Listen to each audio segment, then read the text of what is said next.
ఉమ్మడి ఆదిలాబాద్ జిల్లాలో భారీ వర్షం కురుస్తోంది. ఎడతెరిపి లేకుండా కురుస్తున్న వానలతో ప్రాజెక్టులు నిండు కుండలను తలపిస్తున్నాయి. కుంతల, పొచ్చెర జలపాతాలు పరవళ్లు తొక్కుతున్నాయి. ఉమ్మడి ఆదిలాబాద్ జిల్లాలో ప్రాజెక్టులు, వాటి ఇన్ఫ్లో పరిస్థితిని మా ప్రతినిధి సారంగపాణి అందిస్తారు. ఆదిలాబాద్ ఉమ్మడి జిల్లాలో భారీ వర్షాలు కురుస్తున్నాయి. వర్షాల కారణంగా లోతట్టు ప్రాంతాలు జలమయమయ్యాయి. మరోవైపు ప్రాజెక్టులు నిండుకుండాలు తలపిస్తున్నాయి.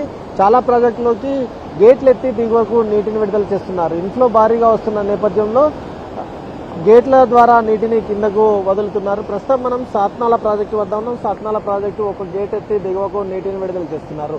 మరోవైపు ఆదిలాబాద్ జిల్లాలోని మత్తడ్వాగు ప్రాజెక్టు సైతం ఇన్ఫ్లో వస్తున్న నేపథ్యంలో ఒక గేటును ఎత్తి దిగువకు నీటిని విడుదల చేస్తుండగా ఇటు కొమ్రమీం జిల్లాలోని కొమ్రమీం ప్రాజెక్టుకు ఇన్ఫ్లో భారీగా వస్తుంది. 4,000 పైగా క్యూసెక్ల 8,000 పైగా క్యూసెక్ల ఇన్ఫ్లో వస్తుండగా 4,194 క్యూసెక్లు దిగువకు నీటిని విడుదల చేస్తున్నారు. ఇక్కడ 4 గేట్లు ఎత్తడం జరిగింది. అయితే ప్రాజెక్టుకు సంబంధించి ఇంకా ఇన్ఫ్లో పెరుగుతుందని అంచనాలు వేస్తున్నారు. దీంతో పాటు మంచిర్యాల జిల్లాలోని తాండూరు, కన్నపల్లి, భీమిని మండలాల్లో అత్యధిక వర్షపాతం నమోదైంది.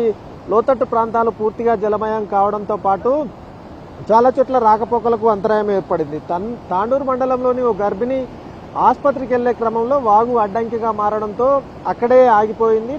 అయితే తాడు సాయంతో పోలీసులు ఆమెను ఒడ్డుకు చేర్చి ఆసుపత్రికి తరలించిన పరిస్థితి కనిపిస్తుంది. అయితే పోలీసుల పనితీరును పలువురు ప్రశంసిస్తున్న పరిస్థితి కనిపిస్తుంది. ఇటు పొచ్చెర జలపాతం పరవలు తొక్కుతుంది. కుంటాల జలపాతం సైతం కొత్త అందాలను సంతరించుకుంది. ఇక బెల్లంపల్లి, వేమనపల్లి, నెన్నెల, భీమిని, కాశీపేట, కన్నపల్లి, తాండూరు మండలాల్లో ఎడతెరిపి లేకుండా భారీ వర్షం కురుస్తూనే ఉంది. ఎర్రవాగు ఉప్పొంగడంతో జలదిగ్బంధంలో గొల్లగూడ, బురదగూడ, వెంకటాపూర్, చిన్నతిమ్మాపూర్ గ్రామాలు ఉన్నాయి. చెరువులు ఏదైతే కాలనీలు ఉన్నాయో చెరువులను తలపిస్తున్నాయి. పత్తి చేనులు సైతం వేలాది ఎకరాలు నీట మునిగిన పరిస్థితి కనిపిస్తుంది. ఇక మరోవైపు రెబ్బెన మండలంలోని గోలేటి, రేకులగూడలో పలు ఇళ్లలోకి నీరు చేరడంతో వాటిని ఎత్తి బయటకు పోసుకునేందుకు ఇంటి యజమానులు ఇబ్బంది పడుతున్న పరిస్థితి కనిపిస్తుంది. ఇటు నిర్మల్ జిల్లాలోని కడెం ప్రాజెక్టుకు ఇన్ఫ్లో కొనసాగుతున్న నేపథ్యంలో 2 గేట్లు ఎత్తి దిగువకు నీటిని విడుదల చేస్తున్నారు. ఇక మరోవైపు ఇదే జిల్లాలోని స్వర్ణ ప్రాజెక్టుకు ఇన్ఫ్లో వస్తున్న నేపథ్యంలో ఒక గేటు ద్వారా దిగువకు నీటిని విడుదల చేస్తున్నారు. ఇక మరోవైపు చూసుకుంటే గడ్డన్నవాగు ప్రాజెక్టు సైతం ఇన్ఫ్లో కొనసాగుతుంది. ఇక కన్నపల్లి మండలంలో వాగులు లేకపోతే ఆ ప్రాజెక్టు సంబంధించి నీరు వచ్చే అవకాశం ఉన్న నేపథ్యంలో కొన్ని ఇళ్లను ఖాళీ చేయాలని ఇప్పటికే డప్పు చాటింపుల ద్వారా ప్రజల్ని అప్రమత్తం చేసిన పరిస్థితి అయితే కనిపిస్తుంది. ముత్తాపూర్ గ్రామశివారు గ్రామంలోని పలు ఇళ్లలోకి నీళ్లు వచ్చి చేరాయి. అయితే గర్భిణిని అక్కడ కాపాడారు. దీంతోపాటు రెబ్బెన మండలంతో పాటు వివిధ గ్రామాల్లో పూర్తిగా లోతట్టు ప్రాంతాలు జలమయమయ్యాయి. మంచిర్యాల, కొమరంభీం జిల్లాలో రాత్రి నుంచి భారీ నుంచి అతి భారీ వర్షాలు కురుస్తున్న పరిస్థితి అయితే కనిపిస్తుంది.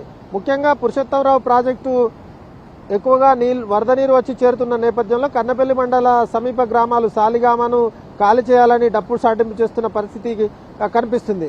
ఇంకా కొమరంభీం ప్రాజెక్టుకు 8,194 క్యూసెక్ల నీరు వస్తుండగా దిగువకు 4,000 క్యూసెక్లు వదిలిపెడుతున్నారు. ఇక ఆసిఫాబాద్ జిల్లాలోని బూరుగూడ గ్రామంలోని ప్రభుత్వ పాఠశాల చుట్టూ వరద నీరు చేరిపోయింది. దీంతో ఆసిఫాబాద్ జిల్లాలోని అన్ని స్కూళ్లు, అంగన్వాడీ కేంద్రాలకు జిల్లా కలెక్టర్ అదేవిధంగా ఇన్ఛార్జి డిఈఓ సెలవులు ప్రకటించారు. ఇక ఆదిలాబాద్ జిల్లాలోని కొన్ని మండలాల్లో స్కూళ్లకు సెలవులు ప్రకటించారు. నిర్మల్ జిల్లాలో లోతట్టు కొన్ని చోట్ల భారీ వర్షాలు కురుస్తున్న నేపథ్యంలో ప్రాజెక్టులకు ఇన్ఫ్లో అయితే వస్తుంది. ఎగువ ప్రాంతాల్లో కురుస్తున్న వర్షాల కారణంగా ప్రాజెక్టులు నిండుకుండలను తలపిస్తున్నాయి. చాలా ప్రాజెక్టులోకి నీరు వచ్చి చేరుతుండడంతో గేట్లు ఎత్తి దిగువకు నీటిని విడుదల చేస్తున్న పరిస్థితి అయితే కనిపిస్తుంది. ఇది ఆదిలాబాద్ ఉమ్మడి జిల్లాలోని ప్రాజెక్టులకు సంబంధించి పూర్తి అప్డేట్స్. కెమెరామెన్ సత్యంతో సారంగపాణి, NTV, సాత్నాల ప్రాజెక్టు నుంచి.